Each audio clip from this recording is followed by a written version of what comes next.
25 ఏళ్ల నాటి ఫోటో పెట్టి 250 మంది మహిళలను మోసం చేసిన ఓ వ్యక్తిని చూసి పోలీసులు బిత్తరపోయారు. అంతమందిని మోసం చేసిన ఆ వ్యక్తి ఎవరో ఏంటో వివరాలు తెలుసుకుందాం.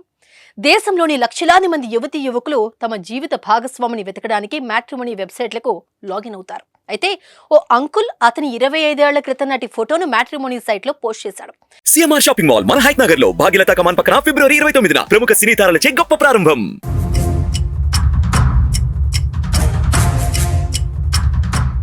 మ్యాట్రిమోనీ సైట్లో నకిలీ ఖాతా తెరిచి ఏకంగా 250 మంది మహిళలు యువతులను మోసం చేసిన ఈ ఉదంతం ఇప్పుడు వెలుగులోకి వచ్చింది. మనం కళ్లతో చూసే అబ్బాయిలను అమ్మాయిలను నమ్మలేని తరుణంలో మ్యాట్రిమోనీ సైట్లో కనిపించే అబ్బాయికి లేదా అమ్మాయికి పెళ్లి చేసే ముందు 1కి 100 సార్లు ఆలోచించి వాళ్ళలో నిజానిజాలు తెలుసుకుని ముందుకెళ్లాలి.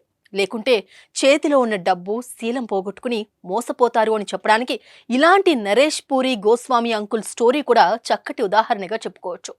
మ్యాట్రిమోనియల్ లాంటి వెబ్సైట్లు మంచి ఉద్దేశంతో ప్రారంభించబడినప్పటికీ వాటిని దుర్వినియోగం చేసే కిలాడీలు కూడా చాలా మందే ఉన్నారు. కాబట్టి మ్యాట్రిమోనీలో పెళ్లి సంబంధాలు చూసుకునే ముందు అందరూ చాలా జాగ్రత్తగా ఉండటం అవసరం.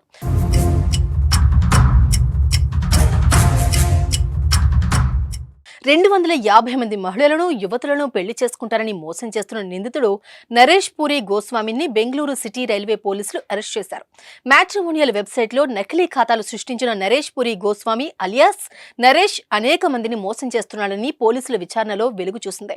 వితంతువులు విడాకులు తీసుకున్న మహిళలను టార్గెట్ చేసుకున్న నరేష్ పూరి గోస్వామి అంకుల్ వారిని నిలువునా మోసం చేయడం అతని డ్రీమ్ అని పోలీసులు తెలిపారు. పెళ్లి చర్చల కోసం నరేష్ కోయంబత్తూరు నుంచి బెంగళూరుకు ఓ మహిళను పిలిపించాడు. ఆ తర్వాత టికెట్ రిజర్వేషన్ చేసుకోవాలని, డబ్బులు తర్వాత వస్తాయని, తన పర్స్ ఇంట్లోనే మర్చిపోయి వచ్చారని ఆమెకు నరేష్ మాయమాటలు చెప్పాడు. నిందితుడు బ్లాక్ లో 2 సిమ్ కార్డులు కొనుక్కుని వాటిని వాడుతున్నాడని పోలీసులు తెలిపారు. ఓ హిందీ దినపత్రికల్లో పెళ్లి చేసుకోవడానికి ప్రకటనలు యాడ్స్ ఇచ్చిన మహిళలను గుర్తించి వారి ఫోన్ నెంబర్లు సేకరించిన నరేష్ ఆ తర్వాత వారితో ఫోన్లో మాట్లాడి పెళ్లి చేసుకుంటానని నమ్మించాడు.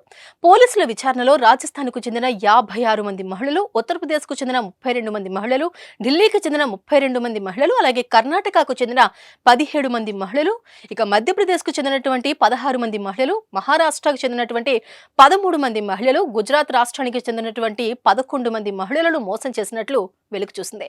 ఇంకా చాలా మంది మహిళలు యువతులను నరేష్ మోసం చేసినట్లు సమాచారం ఉందని, అయితే ఆ విషయాలు ఇంకా వెలుగులోకి రాలేదని బెంగళూరు పోలీసులు తెలిపారు. ఈ వార్త చూసిన పలువురు ఏదేమైనా ముసలోడు మామూలోడు కాదు అంటున్నారు.